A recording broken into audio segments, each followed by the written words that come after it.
Good afternoon to everyone, and thank you for having us. We are a Mexican multidisciplinary student group here in CETYS University that develops leadership skills through social impact projects. Through awareness, analysis, and action, we influence the economic, social, and cultural improvement of the community by promoting the 17 UN Sustainable Development Goals. Our student body is organized with 8 main coordinators that are in charge of 21 students participating in this leadership student group. Our mentor and coordinating professor is Ubaldo Reyes. Our general coordinator is Samantha Costa. Our right-hand coordinator is Jimena Moreno. And there are 5 different coordinators that each deal with a specific department. Fernando Esquivel is our project management coordinator. Natalia Castro is our human resources coordinator. Adriana Cortez, our leadership coordinator. Alan Elias, our finance coordinator. And lastly, Bianca Luna is our media coordinator. Our student group identifies itself as a leadership organization that characterizes itself as community leaders, humanitarians that work in person and via online due to the circumstances that we're going through, resilient, problem solvers, and collaborative. One of our most representative activities of this year was our participation in the leadership school that took place between October 27th and December 9th. During this time, each week, there was a session with a group of children that were taught about leadership as well as social entrepreneurship and assertive communication, among other interesting topics. Up next, we'll take a look at an example of our participation with other Aspire organizations. Within this collaboration, we participated with the UNAI Aspire Handong University by creating a TikTok project to promote number 14, 15, and 16 of the Social Development Goals. Now let's take a look at the video. Hola amigos, soy Zaida y vengo a actualizarlos sobre el challenge de disminuir el tiempo en la ducha, parte 3.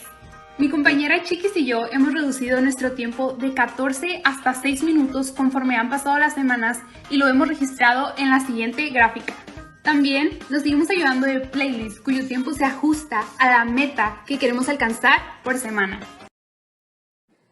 Our group's vision is to continue working under a resilience framework, either in person or remotely due to the situation that we're going through, in order to disseminate and fulfill the SDGs through an awareness program and projects facing economic, social, environmental, and cultural problems of our environment. Thank you, and as we always say here in Fortes, once Fortes, always Fortes. Now, I pass on the microphone to Daniela to talk about our post-COVID presentation. Thank you. Okay, thanks, Enrique. Now, I'm sharing the screen again. Wait.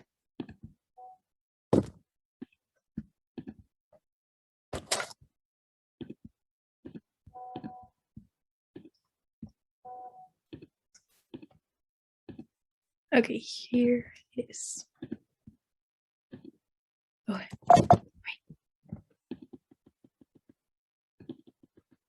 Okay.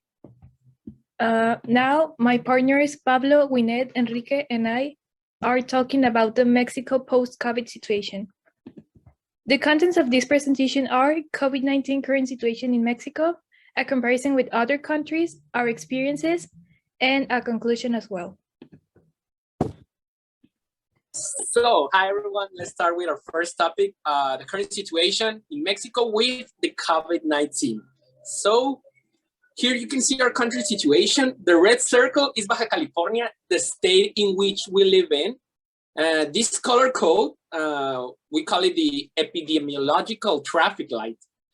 It's a methodology devised by our government in order to establish which things and activities are allowed or not in terms of the number of people that live in the state, the COVID current situation in that specific state, and the number of the death toll, the number of infected, etc., etc.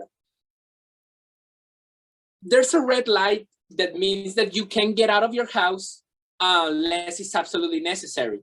Then there's the orange light that exhorts people to stay home, but it's not an obligation per se.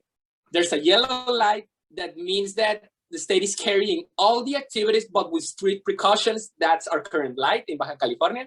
And finally, there's a green light that means total freedom, but respecting the recommendations that our health department, or how we call it, Secretaría de Salud, have committed.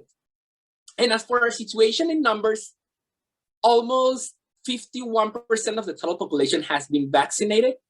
And on the other hand, we have around 300,000 deaths from this disease. So this is our current situation with COVID-19. And next, we will talk about the comparison with our countries. Hi everyone, hoping everyone is doing okay. My name is Gwyneth and I'm going to talk about a little bit the data comparison between Mexico and the USA and Chile. Continuing with Mexico's current situation, it's relevant to acknowledge that our government is still struggling with the number of doses provided to Mexican citizens. Though our economy has never been the best, to be honest, nowadays an economic instability is visualized, where the working class is the most affected as always. Unfortunately, in comparison with the USA and Chile, Mexico's vaccination campaign has been insufficient and therefore unsuccessful. Due to the fact that the USA and Chile speeded up the process, the organization is better, and the amount of doses are approachable for everyone. These are the following percentages. USA, the doses given are 472 million, and the percentage of population fully vaccinated is the 60%. Now, Mexico, the doses given are 135 million, and the percentage of population fully vaccinated is 50.8. And last but not least, with Chile, the doses given are 41.5 million, and the population that is already vaccinated is 84.9%. However, the USA faced a colossal number of Americans who rejected the vaccines due to political ideologies.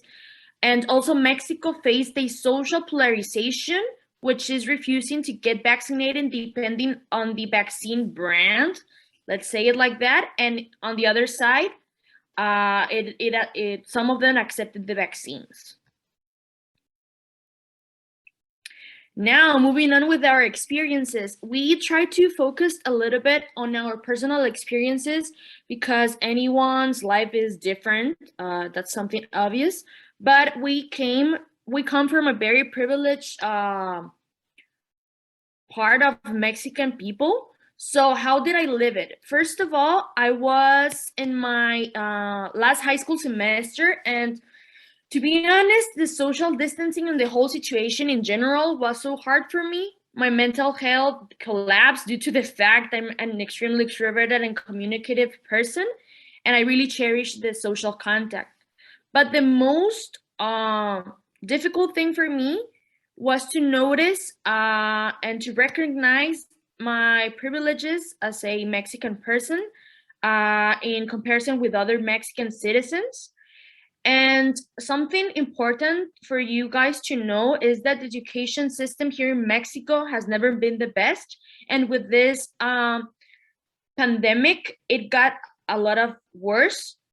And the education system collapsed. Many people couldn't adapt to this new type of modality, and other people didn't have the resources to continue their studies, economic resources, and also like electronic devices resources. The system here in Mexico is designed to benefit only a few, and there's a lot of inequalities and structural and systematic problems. So that means that the majority of Mexicans were affected by this pandemic. When the quarantine started, I was in my last semester of high school, so everything related to graduations and social events were canceled, and that impacted me because some classmates were moving to other parts of the country and even out of the country, which meant that I was not able to see them again.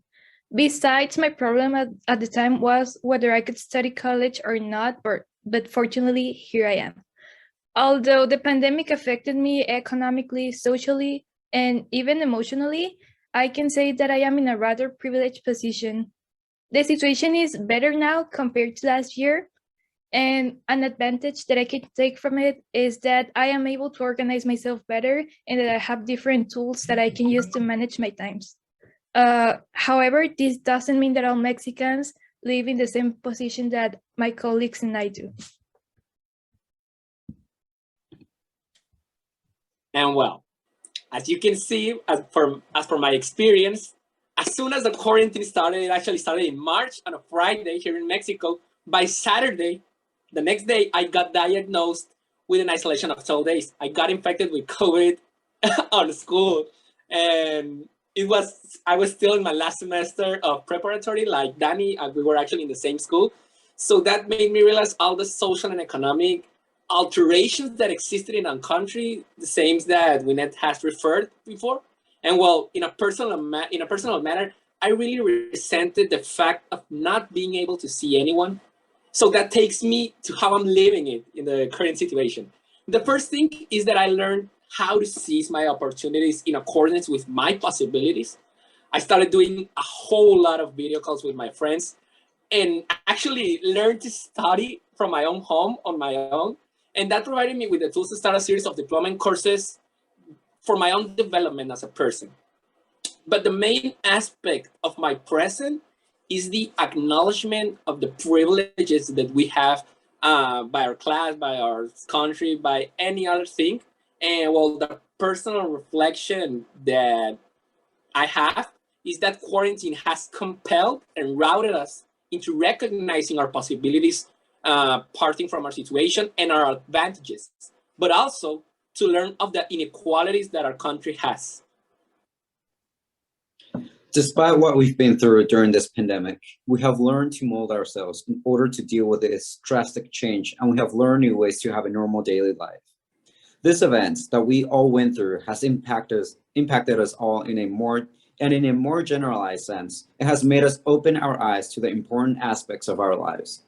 It has changed the ways we perceive different things that affect ourselves. And during this post-COVID time, we can start to see how in some people, maybe you personally, are reconsidering some aspects of your life and might be thinking to change those so you can overcome that need of personal change and be better off after this trauma.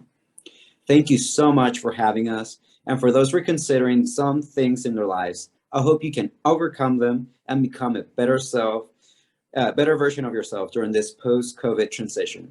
Gracias. Thank you.